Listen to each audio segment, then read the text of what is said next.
하프 마라톤 대회에 이 세계 신기록을 가지고 있는 사람이 우간다의 제이컵 키플리모라는 사람이거든요. 이 사람이 상파울로에서 15km의 마라톤 대회에 참가를 합니다. 나름대로는 실력이 있기 때문에 기대를 했겠죠. 1등을 해야겠다, 우승을 해야겠다라는 기대를 했겠죠. 또 15km니까 좀 짧은 거리니까 나름대로는 이 과정에 좀 자신감이 있지 않았을까라는 생각이 들어요. 아니라 다를까 본인의 예상대로 모든 코스를 1등으로 통과를 합니다. 드디어 우승선이 바로 앞에 나왔어요. 이제는 내가 1등이겠구나 라는 이 마음이 생겼나 봐요. 얼마 남겨놓지 않은 그 순간에 1등이라는 확신을 가지고 손을 들어서 세레머니를 하게 되어집니다. 여러분 기억나시죠? 이 라인을 통과할 때 손을 들어서 이렇게 1등, 이 환희를 느끼며 들어가는 모습. 그런데 그 순간에 갑자기 2등이 튀어나가서 1등을 해버렸네요. 1등과 2등이 바뀌어버리는 현장이 벌어지게 돼요.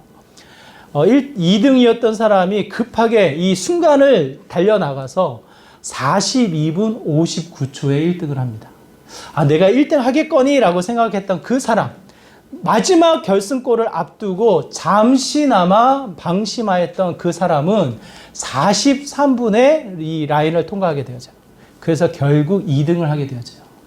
단 1초 차이. 단 1초 차이로 말미암아 우승을 놓쳐버리는 상황이 벌어집니다. 굉장히 후회스럽지 않을까요? 마지막까지 최선으로 달려갔다면, 마지막까지 긴장을 놓치지 않고 그 라인을 통과했다면 아마도 본인이 가지고 있는 그 기록을 더 갱신해서 우승을 하지 않았을까라는 생각을 하게 되어져요. 마지막 눈에 보였던 결승골을 보고 아무도 없는, 그 앞에 아무도 없는 그 마음에 잠시 마음을 놓아놓자 결국 1등을 놓쳐버리는 상황을 맞이하게 됩니다.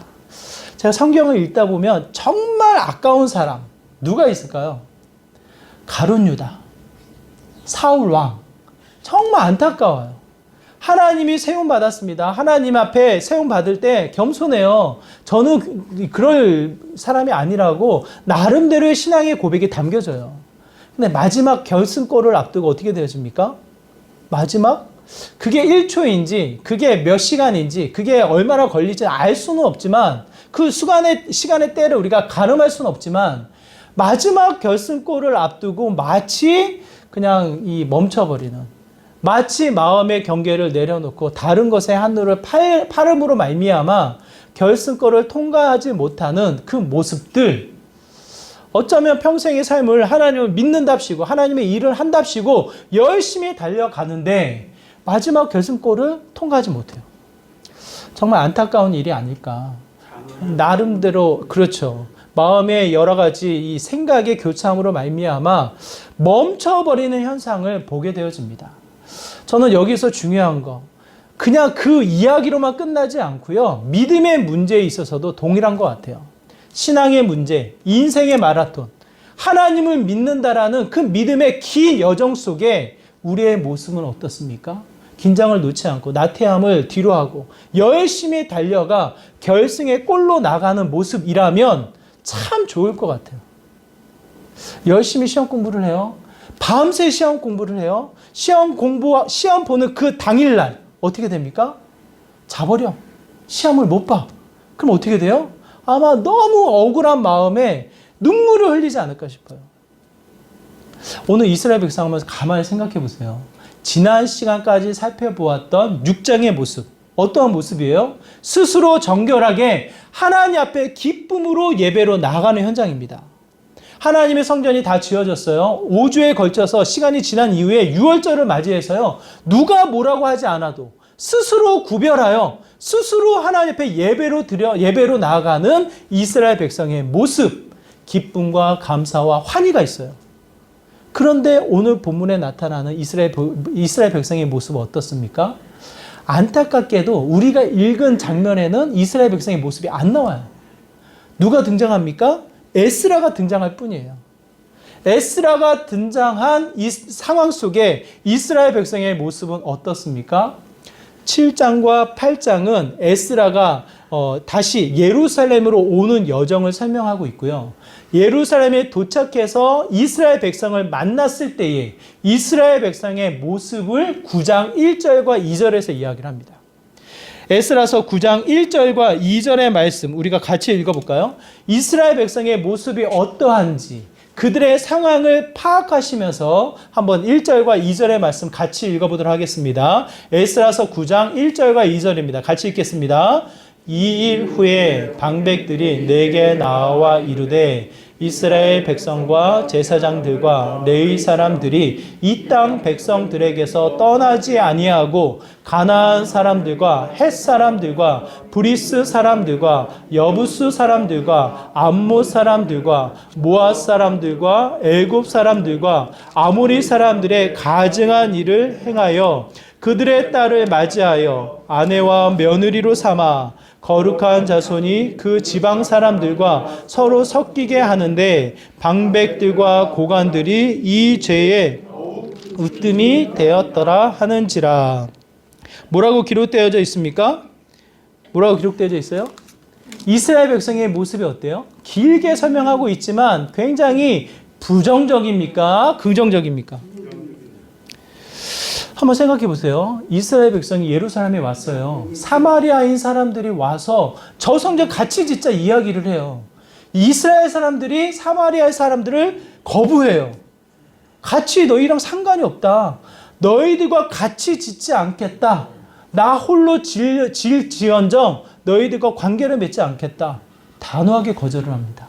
왜 거절을 합니까? 사마리아인 사람들을 왜 거절을 해요? 우리가 그때 살펴보았던 대로 아수르의 정복 전쟁을 통해서 그 사마리아 지역 사람들이 뒤섞여 살아가게 되어져요. 그냥 사람만 섞였다 그게 아니라 그들의 문화 속에 담겨져 있는 이방신들에 대한 거짓된 신앙이 뒤섞여져 가지고요. 사마리아인들이 왜곡되어진 신앙을 갖게 되어져요. 범신론, 마치 다양한 신을 믿는 양 하나님도 믿고 여러 신들도 믿어나가는 형태의 이 혼탁한 사마리아인 이 삶의 모습을 느끼게 되어져요. 그 역사가 초대교회까지 이어져요. 사마리아인들과 상관하지 않더라. 관계를 맺지 않더라. 초대교회까지 이어지게 되어져 있어요. 이 이스라엘 백성이 단호하게 거절했던 그 근본의 이유는 무엇입니까? 뒤섞여 살아가는 형태. 하나님에 대한 순수한 신앙을 지키지 못하고 뒤섞여 살아가는 형태가 인정하지 못하고 거리를 두게 되는 이유가 되어져요. 그런데 에스라가 등장합니다. 에스라가 예루살렘을 방문합니다. 이 2차 귀환이 벌어집니다. 2차 귀환이 벌어지는 예루살렘 상황은 어떻습니까? 예루살렘 상황은 우리가 방금 읽었던 대로 뒤섞여 살아가는, 그냥 부정적이에요. 이렇게 표현하기에는 너무나도 아쉬운, 너무나도 가벼운 표현과도 같이 가증한 일을 벌리며 그 당시에 고관들, 이스라엘 백성을 바른 길로, 이스라엘 백성의 모범이 되어진 그 고관들이 무엇이 됩니까? 으뜸이 되었더라. 어떤 일이에요? 하나님을 구별하여 하나님 앞에 예배를 드리는 일에 으뜸이 되었습니까? 그렇지 않아요. 그 지역의 사람들과 뒤섞여 살아가는 형태의 으뜸이 되었다라고 표현하고 있어요. 얼마나 이스라엘 백성이 가증한 형태에 머물러 있었는지를 보게 됩니다. 오늘 본문이 1절 첫 번째 단어가 뭐예요? 1절 첫 번째 단어가 그 일 후에. 그 일 후에. 참 우리 인생살이가 얼마나 허무한지, 정말 예배를 드려서 하나님을 믿는다라고 하지만 우리의 믿음이 얼마나 연약한지를 선명하게 보여주는 장면이 아닌가 싶어요. 그렇다고 해서 오늘 예배 드리고 내일 이 교회 문을 나가면서 우리의 마음이 바뀐다, 그런 완악함, 강박함을 이야기하는 게 아니에요. 세상이 우리의 믿음, 우리의 신앙을 내버려 두지를 않습니다. 분명하게 여러분 기억하셔야 돼요. 오늘 본문 여러분 잘 이해하셔야 됩니다. 시간적인 계산을 여러분 먼저 하셔야 돼요. 성전이 지어집니다. 스스로 구별해서 유월절을 지키면서 하나님 앞에 감사의 제사를 드립니다. 그때가 언제예요? 6장 15절. 6장 15절 이렇게 표현합니다. 다리우 왕 제6년에 다리우 왕 6년에 그랬다는 거예요. 그런데 에스라가 언제 등장을 해요? 1절에 보니까 무슨 왕? 아닥사스다 왕. 아닥사스다 왕 때 에스라가 등장을 해요. 그 에스라가 등장을 하고 그 에스라가 2차 귀환으로 예루살렘을 방문합니다. 그게 6, 7절의 말씀인데요. 우리 7절의 말씀. 우리 같이 한번 읽어볼까요? 언제로 가리킵니까? 우리 7절의 말씀이 있습니다. 시작. 아닥사스다 왕 제7년에 이스라엘 자손과 제사장들과 뇌이 사람들과 노래하는 자들과 문지기들과 느디님 사람들 중에 몇 사람이 예루살렘으로 올라갈 때에 언제라고 기록되어져 있어요? 아닥사스다 왕 제7년. 정확한 역사적인 근거를 제시하고 있어요. 다리우 왕 6년의 성전이 완성돼서 스스로 구별하여 감사의 제사, 기쁨의 순간을 겪었다면 그 시간이 지나 다리우 왕 제7년, 이 시간을 계산하면 58년의 시간이 지나요. 58년. 단순히 그 일 후에라고 가리켜서 앞에 있는 그 사건을 끄집어 당겨서 이야기하는 게 아니고요. 그 긴 시간의 흐름을 이야기하고 있어요. 자, 여기서 질문. 58년을 여러분의 나이에 더하십시오. 여러분의 나이에 58년을 더해서 그 시간의 나이가 되었을 때 나의 모습은 어떨까? 우리의 집안, 우리의 자녀들, 내가 하고 있는 일들 어떨까? 여기에 또 하나 질문. 내 믿음은 어떠한 모습일까? 내 믿음의 모습은 어떠한 모습일까? 나름대로 정말 저는 기대합니다.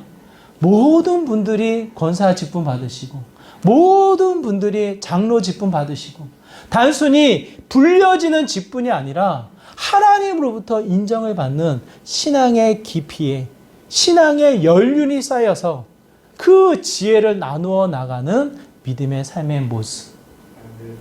그 모습을 기대해요. 그런데 그 답이 딱 나오시나요? 저는 기대합니다. 저는 그 모습을 가지고 달려가기를 원해요. 그런데 여러분의 나이에 58년을 더했을 때 에이 천국 갔겠지요? 그거 아니고요. 살아있다면 하나님이 아직 완성되지 않았다면 나의 신앙은 어떨까? 여러분 답해보세요. 오늘 본문의 이스라엘 백성은 그 누구도 교만할 수 없는 가증한 그 죄의 으뜸이 되어진 형태를 이야기합니다. 단순하게 이스라엘 백성 요 시기만을 이야기할까요? 저는 그렇지 않아요. 제 주변을 둘러봅니다. 수많은 교회가 있습니다. 수많은 믿음의 사람들이 있습니다. 나름대로 하나님의 일을 한다라는 수많은 목회자들이 제 주변에 있어요. 그런데 속상해요. 혹여나 지역에 누구 교회를 소개해야 될 일이 생기면 정말 마음이 답답해져요. 정말 답답해져요. 나름대로는 청주에 누가 온다면 기쁨의 교회를 소개하고 싶어요. 그런데 청주가 아닌 다른 지역을 가는데 제가 교만해서가 아니에요. 왜? 신앙의 책임이 있으니까. 신앙의 이 깊이가 있으니까. 정말 우리는 너무나도 쉽게 주변 영향을 받는 것을 알고 있기 때문에 정말 좋은 교회를 소개하고 싶고 목회자로서의 해야 할 일이라고 저는 생각을 해요. 제가 정말 열심히 찾습니다. 그런데 쉽게 안 찾아져요. 쉽게 안 찾아져요. 여러분 주변 한번 둘러보세요. 나름대로 신앙이 있으시니까. 아마 코로나 시기에 이 자리에 앉아 계신 분들은 그래도 신앙을 숨기는 분들이 아니라 신앙을 드러내는 분들이실 거예요. 여러분 주변을 둘러보세요. 그리스도인으로서 참 좋다. 그리스도인으로서 너무 좋다. 그런 분이 계시냐고요. 참 어려워요. 가정에서도 그렇고 직장에서도 그렇고 여러 가지 사회의 만남 속에서도 그래요.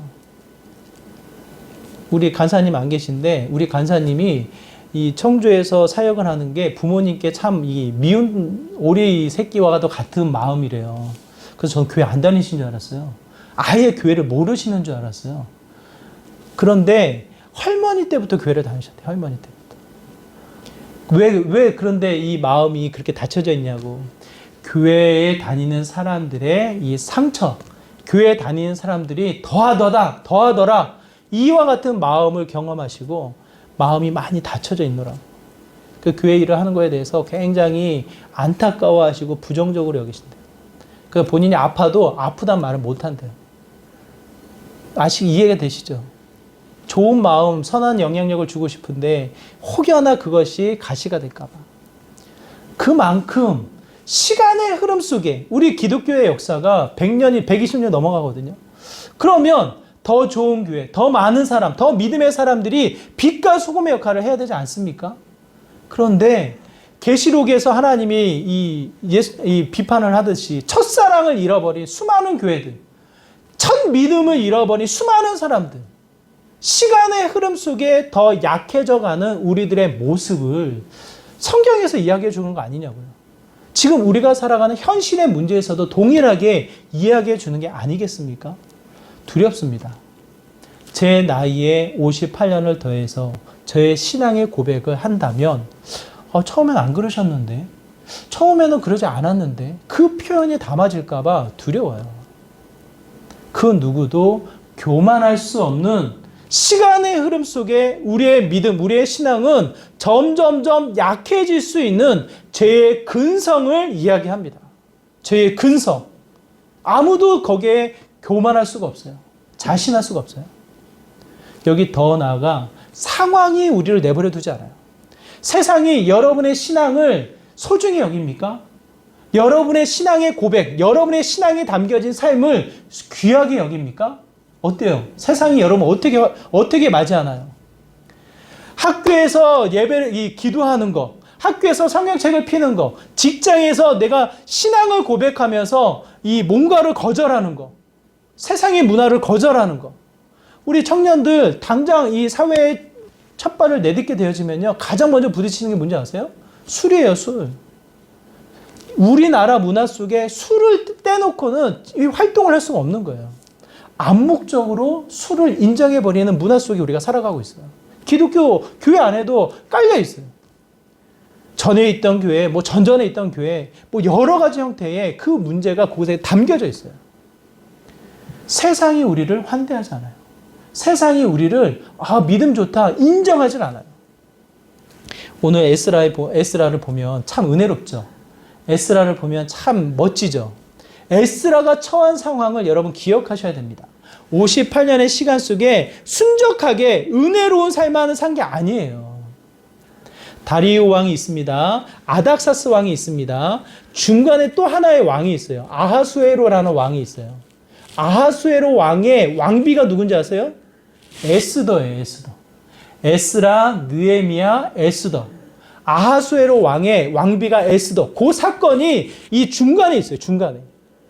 다리오 왕과 아닥사스 왕 이 중간에 있어요. 중간에. 그 당시에 이스라엘 백성에게 처한 상황이 무엇입니까? 계략이 있었잖아요. 이스라엘 백성을 다 죽여야겠다. 그들이 믿는 하나님을 우리가 악용해서 하나님 앞에 절하는 순간 모든 이스라엘 백성을 내가 죽여야겠다라는 계략이 그곳에 들어가잖아요. 얼마나 많은 핍박과 환난과 이 위협이 그곳에 깔려 있습니까? 58년의 시간 속에 순적한 인생살이 이야기하지 않아요.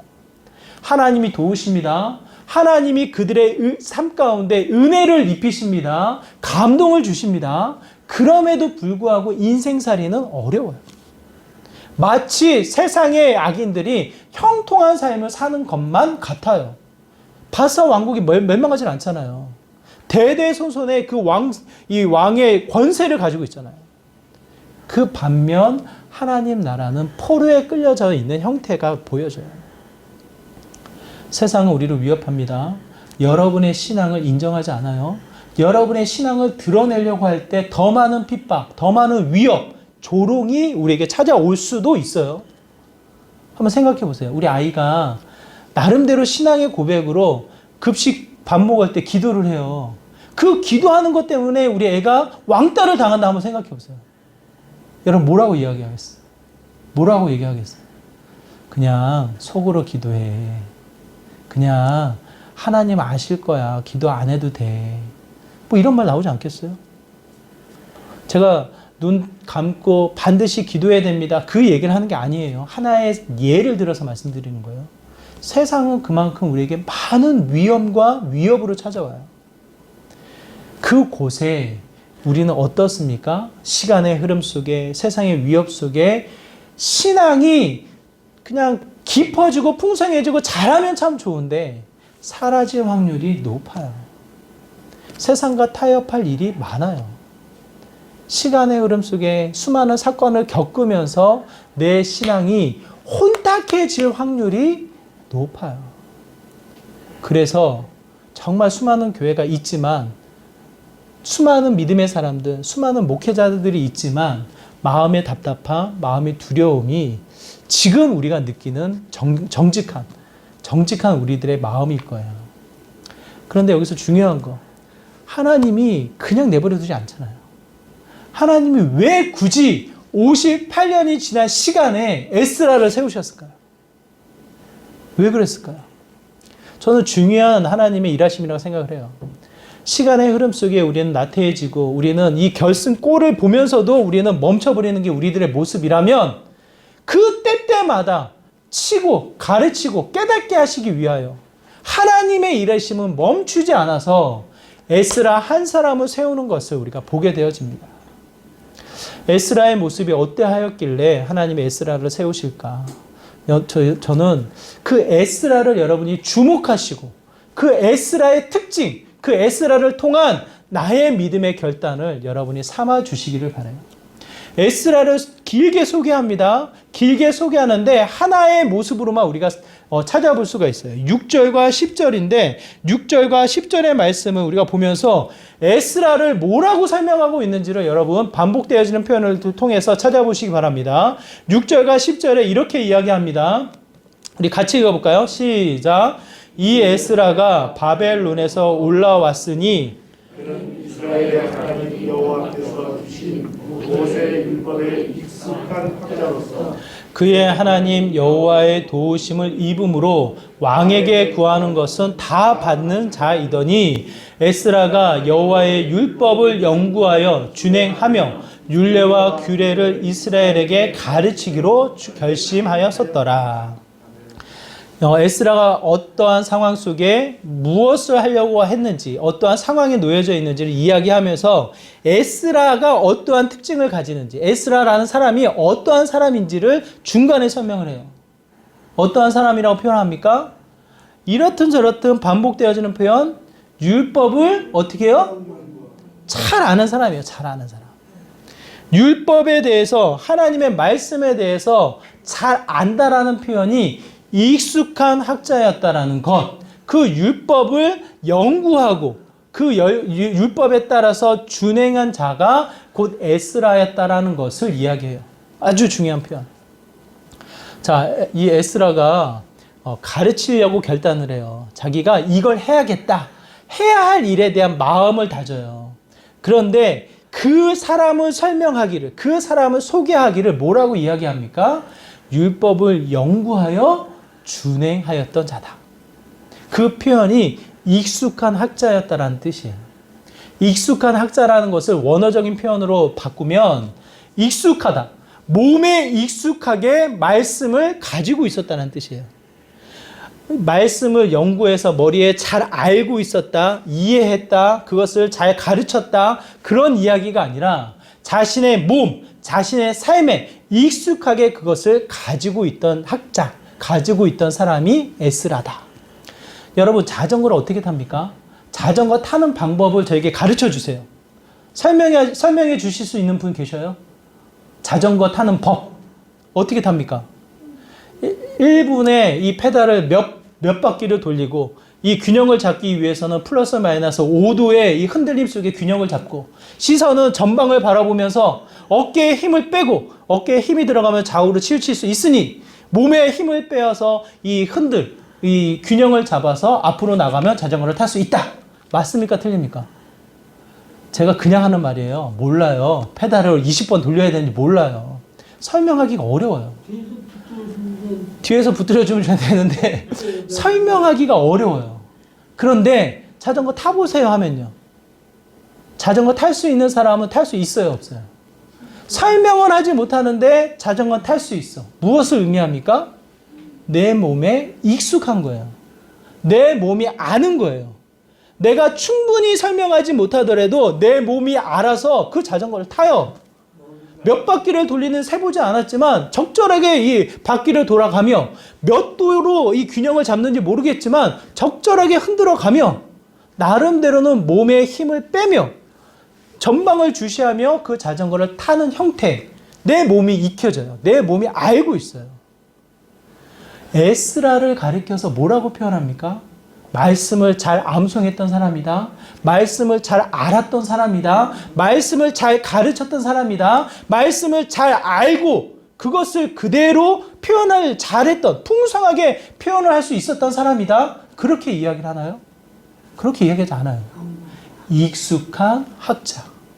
율법에 몸이 익숙하게 배어 있어서 그 말씀대로 살아갔던 에스라. 말씀의 연구를 통해서 똑똑한 지식을 통해서 가르치겠노라. 그렇게 이야기하나요? 그렇지 않아요. 말씀을 연구하고 무슨 단계가 들어가요? 무슨 단계? 준행. 반드시 그 말씀을 행했던 이 삶의 흔적이 들어가요. 그것을 통해서 가르치겠노라라는 결단이 들어가요. 에스라가 긴 시간 속에 어떻게 신앙이 깊어졌을까? 에스라가 수많은, 한번 생각해 보십시오. 결과. 이렇게 살다 보니까 주어진 결과가 왕에게 요구하는 것을 다 받았대요. 왕으로부터 인정을 받은 거예요. 아닥사스다 왕으로부터 인정을 받은 에스라예요.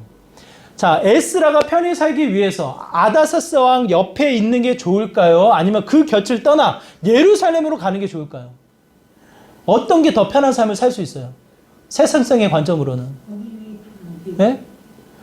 한번 이렇게 생각해보면 아닥사스 왕에게 요구하는 걸 다 얻는다니까요. 제가 좀 저 집이 필요할 것 같아요. 제가 차가 좀 필요해요. 제가 저 밭이 좀 필요해요. 원하는 것을 얻을 수 있는 힘이 있던 사람이에요. 편하게 살려면 아닥사스 왕 옆에 살면 되는 거예요. 그런데 그 에스라가 그 모든 상황을 뒤로하고 예루살렘으로 떠날 수 있었던 그 신앙의 깊이, 신앙적인 삶의 열매, 신앙의 거룩한 도전은 무엇일까요? 무엇일까요? 말씀이 익숙하게 누려졌던 믿음의 삶을 우리에게 성경은 이야기합니다. 굉장히 중요한 포인트예요. 말씀을 많이 알아야 됩니다. 말씀을 잘 알아야 됩니다. 성경 창세기에서부터 계시록 66권의 말씀을 달달달달 외워야 합니다. 틀린 말 아니에요. 도움이 돼요. 그래서 그 모든 과정을 우리가 해요. 하지만 더 중요한 거, 말씀이 힘이 되어지는 거, 말씀이 삶이 되어지는 것, 말씀이 곧 내 신앙의 생명력이 되어지는 것. 우리 봉고차가 오래됐습니다. 17만, 18만이 되어가요. 그래도 잘 달려요. 지난주에 거제도를 다녀왔어요. 120에, 이런 말 해도 되나요? 우리 교회 차는 락이 안 걸려가지고 140까지 밟을 수가 있어요. 물론 제가 100을 받기 위해서 애를 많이 썼습니다. 무의식 중에 120이 같다는 얘기지. 잘 달려요. 왜 그래요? 차가 오래됐지만 왜 잘 달릴 수가 있어요? 물론 낙화됐어요. 여러 가지 부품을 갈아줘야 돼요. 여러 가지 형태의 흔들림도 있어요. 그렇지만 왜 잘 달려요? 정기적인 점검, 거기에 필요한 오일 계속해서 끊임없이 넣어주는 거예요. 연료 넣어주고 오일 넣어주고 6개월마다 받는 검사 제대로 받고 타이어가 바꿀 때가 되면 몇 년마다 한 번씩 타이어 바꿔주고 때때마다 필요한 말씀의 적용이 그 차에게 주어지니까 그나마 달려나가는, 그나마 속도를 내어나가는, 목적지에 도착하는 수단이 되어져요. 여러분의 삶 가운데 신앙으로 하나님이 도우시는 은혜를 누려나가는 삶, 무엇이 필요하냐고요. 반대로 왜 수많은 사람들이 믿는다고 하는데, 수많은 교회들이 있는데 왜 한 교회를 우리가 소개하기가 어렵냐고요. 왜 한 사람을 소개하기가 어렵냐고요. 왜 그래요? 말씀에 익숙함이 떨어지기 때문에 그래요. 말씀을 통해서 사는 내 삶의 풍성함을 지금도 경험하지 못하니까 힘든 거예요, 사실은. 말씀이요, 힘이 있어요. 말씀이요, 생명력이 있어요. 그게 아니면 우리는 진짜 아무것도 아니야. 헛된 거예요, 우리는 사실은. 이 자리에 이 이른 시간에, 황금 같은 시간에 이 자리에 나와 있는 이유, 이 절차와 형식에 맞춰서 하나님 앞에 제사를 드린다? 아닙니다. 아니에요. 물론 우리의 마음을 담기 때문에 최소한의 형식은 필요하지만 가장 핵심적인 것은 내가 살아나가야 할 말씀을 붙잡기 위해서 이 자리에 오시는 거예요.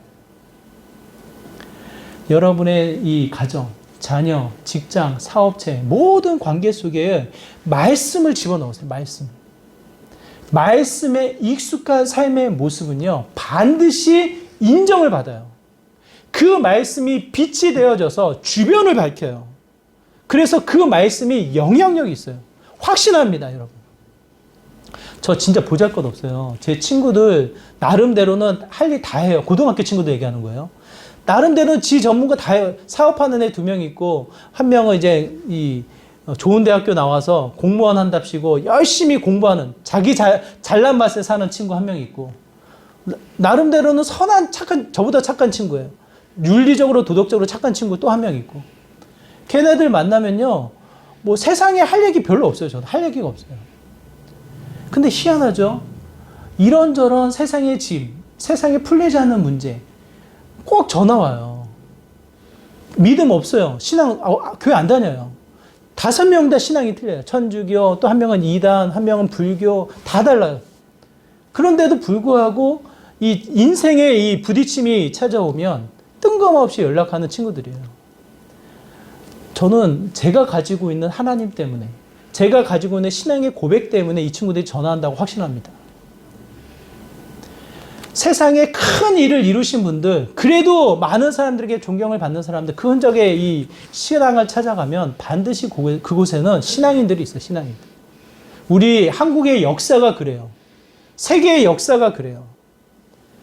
다시 한번 제가 여러분에게 부탁을 드리고 싶은 말씀은 말씀이에요. 말씀. 에스라가 왜 이 자리에 갑자기 등극하느냐, 왜 갑자기 나타나느냐, 58년의 시간 속에 무엇이 잘났길래 에스라가 나타나는가. 철저하게 말씀에 익숙한 삶, 철저하게 말씀을 준행하는 삶, 그 말씀에 따라 살아가는 삶을 에스라가 살아가요. 그 영향력이 초대교회까지 이어지게 되어지는 거예요. 저는 정말 부탁합니다. 간곡하게 부탁을 드립니다. 많이 하지 마시고요. 지쳐요. 갑자기 그러면 힘들어요. 저도 힘들어요. 하루에 한 가지의 말씀의 실천을 기억하세요. 반드시 하나님은 여러분에게 감동을 주시고 기억나게 하시고 그 말씀의 생명력을 살아갈 수 있는 힘을 주시는 분이라고 저는 확신합니다. 그 말씀대로 살아가다 보면 오늘 에스라가 고백했듯이, 에스라의 이름의 뜻이 뭔지 아세요? 하나님이 도우신다예요. 6절에서도 그렇고요. 10절에서도 그래요. 하나님이 도우셔서 본인이 그 예루살렘에 간다고 이야기를 해요. 자기가 말씀대로 살았더니만 이렇더라 얘기 안 해요. 하나님의 도우심을 경험하는 믿음의 삶이 됩니다. 허락되어지는 귀한 시간, 철저하게 말씀을 읽고 묵상하시고 반드시 말씀을 실천하시고 말씀이 익숙한 삶을 통해서 하나님이 도우시는 은혜를 누리는 믿음의 귀한 삶이 되시기를 주님의 이름으로 축원합니다. 하나님 나라의 큰 기쁨, 하나님의 도우시는 은혜가 말씀을 통해서 임하여 나가는 믿음의 승리의 삶이 되시기를 다시 한번 주님의 이름으로 축원합니다. 우리 말씀을 기억하시면서 우리 함께 기도하기 원합니다. 하나님, 그렇습니다. 시간은 우리를 점점점 약하게 만듭니다. 세상에 너무나도 화려한 일들, 위협은 우리를 두렵게 만듭니다. 하지만 다시 한번 주님이 주신 말씀으로, 주님이 주신 생명력으로 달려나가는 삶이 되길 소망합니다. 하루에 한 가지씩 구체적으로 말씀을 적용케 하여 주시고 말씀의 힘을 경험케 하여 주시고 말씀의 생명력을 경험케 하여 주시고 나 한 사람이 아니라 우리 가정이, 우리의 가정이 아니라 우리의 지역이, 내가 속한 공동체가 다시 한번 주님의 생명력을 경험할 수 있는 축복의 통로가 되게 해달라고 다시 한번 말씀의 결단으로 나아가는 믿음의 삶을 위해서 이 시간 간절한 마음으로 기도하며 나가도록 하겠습니다. 기도합니다. 하나님, 그렇습니다. 우리의 삶이 주님의 말씀으로, 주님의 말씀에 익숙한 자로 세움받기를 소망합니다.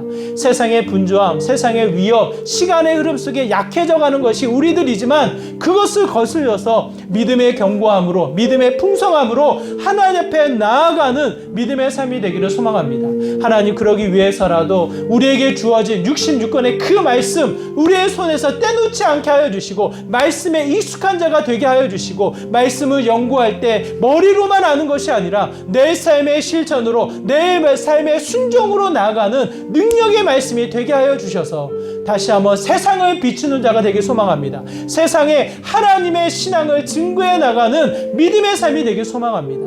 우리 귀한 성도들 그분의 삶 가운데 말씀의 능력을 더하여 주시고 그로 말미암아 하나님이 도우셨나라고 하나님이 나와 동행하신다고 다시 한번 하나님을 증거해 나가는 믿음의 귀한 삶이 되게 하여 주시옵소서. 주님.